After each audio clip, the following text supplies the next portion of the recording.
Avengers!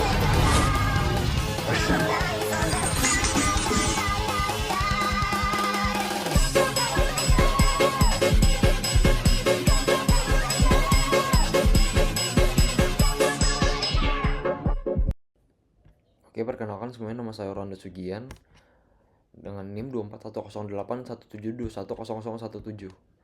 Nah, di video kali ini saya akan mempresentasikan yang tentang pembahasan perbandingan antara pembuatan aplikasi Android dengan cara manual coding dan menggunakan AI atau tools.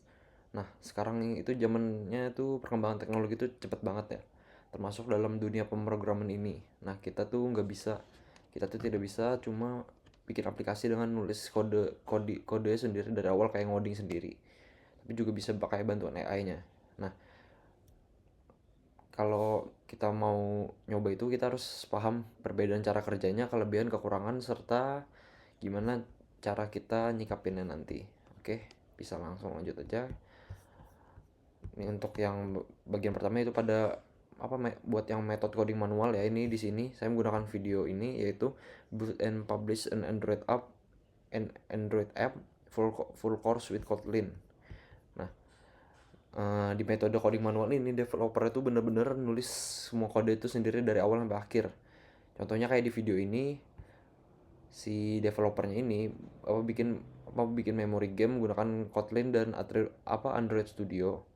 Semua bagiannya itu seperti kayak UI-nya, recycler view, adapternya, logic game-nya sampai integrasi Firebase-nya ditulis sendiri. Nah, error handling dan debuggingnya juga dilakukan secara manual, bukan seperti saat menggunakan AI atau tools. Nah, kelebihannya ini kita tuh bakal bener-bener mahamin struktur aplikasi dan lifecycle Android-nya. Tapi prosesnya ya cukup panjang dan butuh pemahaman yang lebih dalam tentang kodenya.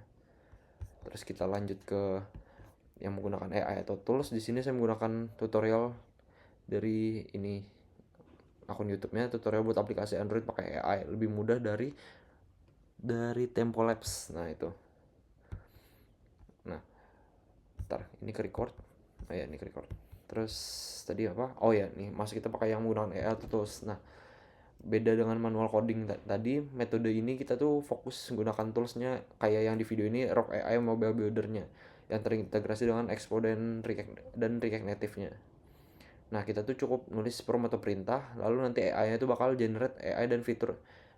Lalu AI-nya akan mengenerate UI dan fitur secara otomatis. Nah, bahkan jika kita bikin pakai tools ini, kita bisa langsung convert ke dalam bentuk APK tanpa harus bikin pakai Android Studio. Aplikasi ini juga bisa di preview lewat QR code pakai Expogo. Nah, prosesnya ini jauh lebih cepat daripada manual coding tadi. Dan juga bahkan bisa digunakan oleh orang yang tidak perlu nguasain coding, kayak orang-orang awam, selain programmer. Kita masuk ke perbandingan cara kerjanya. Nah, kalau kita bandingkan secara langsung, dalam manual codingnya ini, penulisan kode itu dilakukan sendiri dan membutuhkan skill yang benar-benar dikuasai. Waktu itu juga cenderung lebih lama karena semua dikerjakan dari nol, debuggingnya juga secara manual. Nah, sedangkan pada AI tools, kode dibuat oleh AI secara langsung, tapi skill teknis tetap dibutuhkan, tapi tidak sedalam manual coding. Soal yang bikin jadi prosesnya itu jauh lebih cepat dan debuggingnya juga secara langsung dibantu oleh AI-nya. Untuk arsitekturnya, manual coding ini dirancang sendiri oleh developernya, sedangkan AI tools menghasilkan struktur berdasarkan prompt yang kita kasih. Kita lanjut ke kelebihan dan kekurangan. Oke.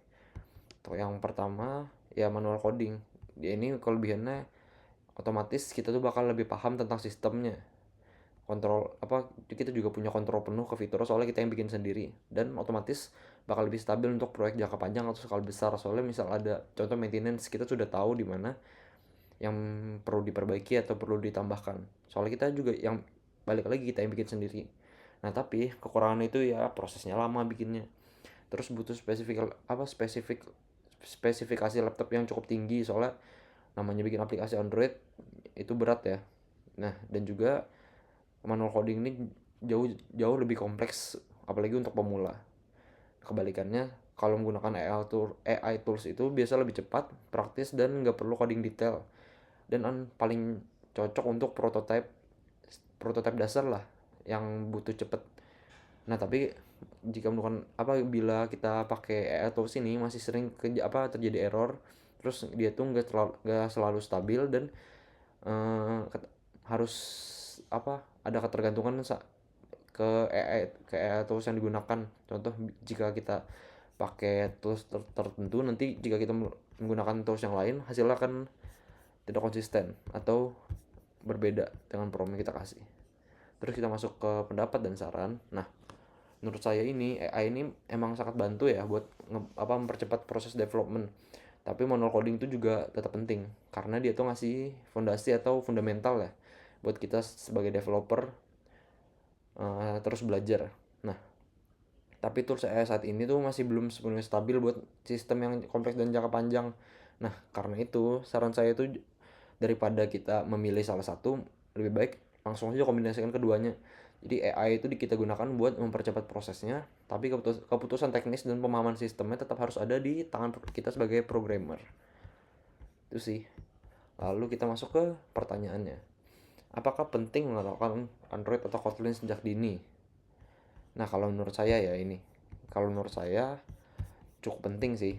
Soalnya namanya zaman sekarang serba digital, terus otomatis harus bisa belajar tentang pemrograman ya. Anggap kalau secara masih anak-anak atau dini ya paling enggak belajar logiknya dulu, terus setidaknya nih biar literasi teknologinya tinggi dulu.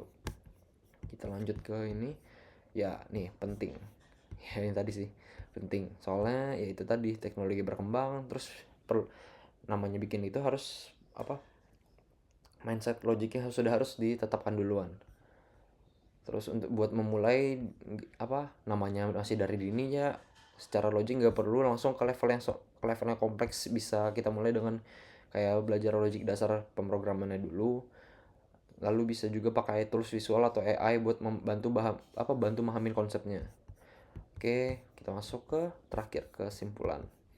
Sebagai kesimpulannya, bagi saya manual coding itu ngasih fundamental dan pemahaman yang kuat buat kita sebagai developernya. Sedangkan AI tools ini ngasih kecepatan dan efisiensinya. Nah, sesuai dari kata saya tadi, yang terbaik itu saya rasa bukan milih salah satunya. Karena untuk apa kita milih salah satu tapi mengorbankan yang satunya? Jika bisa memilih keduanya secara langsung, tapi kita bagi perannya. Jadi kayak kita tuh tetap pahamin dasar dari aplikasi yang kita buat, tapi juga bisa kerja lebih cepat dan efisien karena kita pakai AI tools tadi. Itu sih dari saya. Sekian, terima kasih.